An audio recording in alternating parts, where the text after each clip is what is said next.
ஏன் UPSC preliminary எக்ஸாமை pass பண்ணுறதுக்கு நிறைய ஸ்டூடெண்ட்ஸ் கஷ்டப்படுறாங்க. இந்த ரிசல்ட் வர அன்னைக்கு பார்த்தீங்கன்னா, நிறைய ஸ்டூடெண்ட்ஸ் வந்து பார்ப்பாங்க. பாஸ் பண்ணவங்களும் பார்ப்பாங்க, பாஸ் பண்ண முடியாதவங்களும் வந்து பார்ப்பாங்க. நீங்க இத பாஸ் பண்ண முடியாதவங்க கிட்ட கேட்டீங்கன்னு வைங்களேன், "என்ன ஆச்சு? ஏன் பாஸ் பண்ண முடியல?" அப்படின்னு கேட்டா, "சார் கொஸ்டின் பேப்பர் ரொம்ப டிஃபிகல்ட்டா இருந்தது. இப்படியெல்லாம் கொஸ்டின் கேட்டா நம்ம எப்படி ஆன்ஸர் பண்ண முடியும்? அண்ட் டைமே பத்தல சார். 2 மணி நேரம் பத்தவே இல்ல."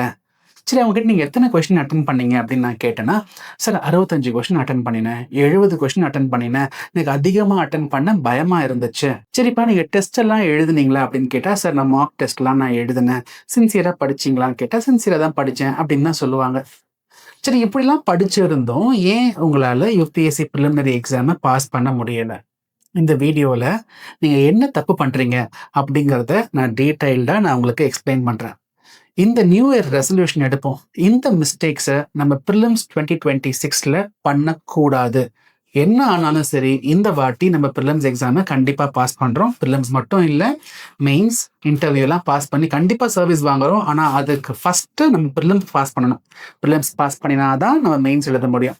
ஸோ இந்த வீடியோல நம்ம பிரிலிம்ஸ் எப்படி பாஸ் பண்ணலாம், இந்த வருஷம் நம்ம எந்த மிஸ்டேக்ஸ்லாம் ரிப்பீட் பண்ணக்கூடாது அப்படிங்கிறத தெளிவா இந்த வீடியோல நான் எக்ஸ்பிளைன் பண்றேன்.